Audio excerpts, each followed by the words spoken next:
What is up, people? Ragnar the War Wolf coming at you with the Beast Within Primal Fitness. So today we're going to talk about the next video in my series on the Big Four compound lifts, my lifting tutorials.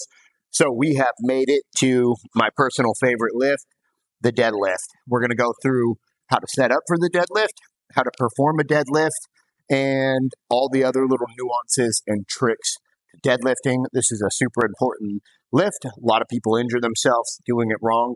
So I'm going to walk you guys through it step by step. Now, personally with my clients, rather than a conventional barbell deadlift like we're going to talk about here today, I always recommend you start with the trap bar deadlift. It's just a little bit easier on the back. The weight is right over your center of gravity. You know, if you're not a power lifter and you don't have to have specifically a strong either conventional or sumo deadlift, I honestly think that for just like overall fitness and overall health and even like athletics and performance reasons, I think the trap bar is superior to these ones. And I think there's a much lower injury threshold. So the cool thing is that everything we talk about today applies to the trap bar deadlift just as well. Let's get right into it. First things first, we're going to talk about how to set up for the deadlift. So and I've kind of changed my setup for the deadlift recently.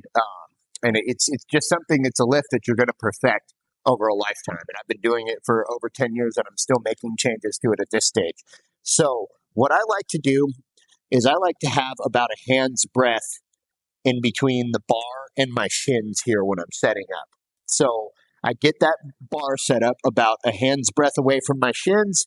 I like my feet pretty close together.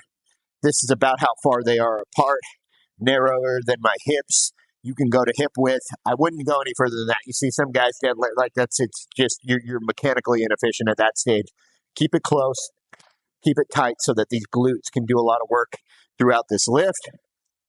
So my feet are tight. I'm about a hand's breadth away from this bar. Now what I'm going to do is I'm going to bend my knees first. And I'm going to bend my knees until this fucking bar touches my shin. Once the bar touches my shin, I'm going to come down, grab the bar with this overhand grip.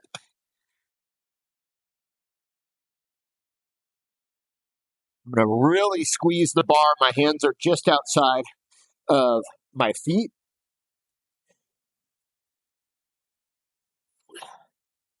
And I'm going to stand up. So what I'm doing there, and then between each rep, I'm going to replicate that. Squeeze the lats, drive through my feet, full extension, really squeezing the glutes at the top here to lock out.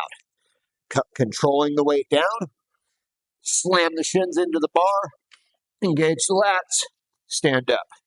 Squeeze the glutes, fully extend. So I'm not stopping right here, not stopping right here. I'm putting my hips through the bar and fully extending. That's going to be super important. So there's a couple of keys with this lift that you need to think about. So because the bar is in front of you, you're always going to be fighting gravity to get that bar over your center of gravity. So the further the bar is rolled out away from your body, the more this is like a back pull, the less it's a glute drive. The more this bar is coming right up through your center of gravity, the more we're using our glutes, we're using our quads, we're using the big, powerful muscles in our legs to pull this bar up rather than the little weak muscles in our back. So this bar's got to be close to your shins when it's coming up. So again, I like to start with it about a hand's breadth from my shins, bend my knees first. That brings it to the bar is touching my shins. Your shins should be fucking raked up in the beginning when you're doing this right. Like legitimately bruising at the least, but you're probably going to have bloody shins when you're doing this right. Grab it, and now we do the hip extension. So now when we're here, we need to talk about lat engagement because lats are what's going to set us up to win on this lift. So the way we engage our lats is we're trying to close this gap in our armpit here. So I think of like I'm trying to pinch something in my armpit. If you do that, this is your lat muscle.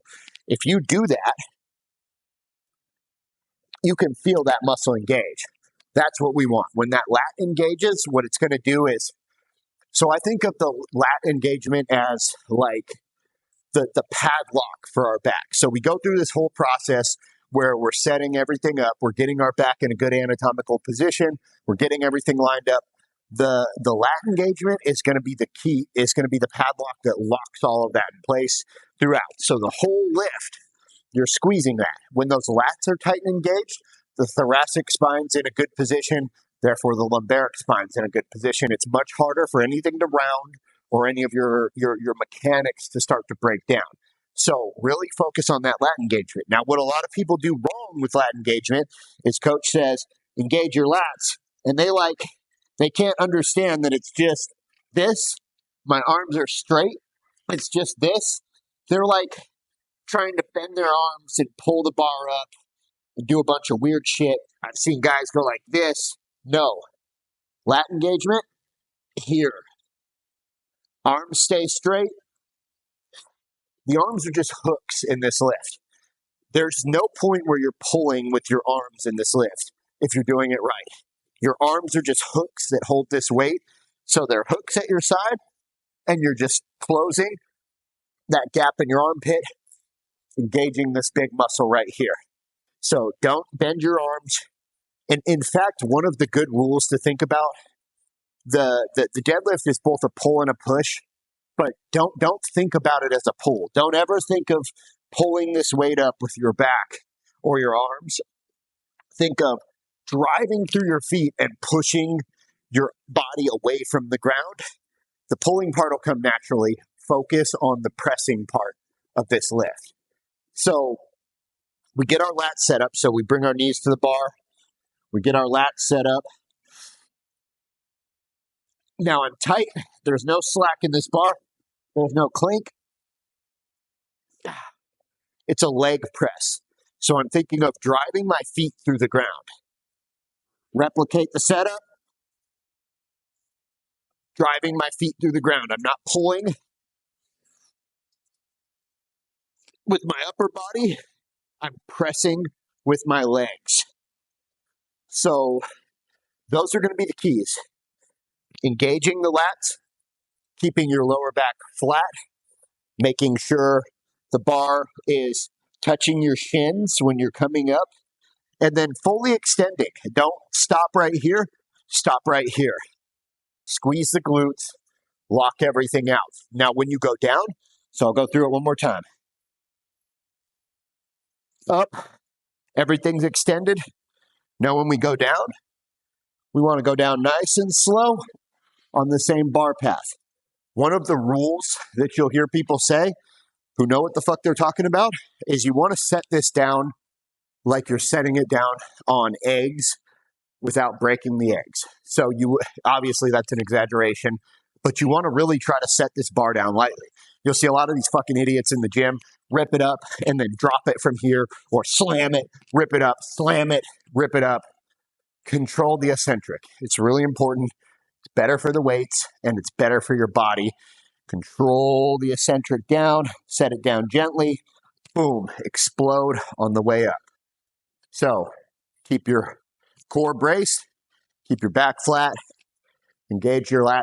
You can't go wrong. Again, for my clients, start with the trap bar, but the trap bar, you're just holding it here, and all the other mechanics are exactly the same. If you guys have any questions, drop them in the comments below. Shoot me a DM. Thank you guys so much. If you find this video valuable, please like, subscribe, and share. It helps a ton. Warwolf out.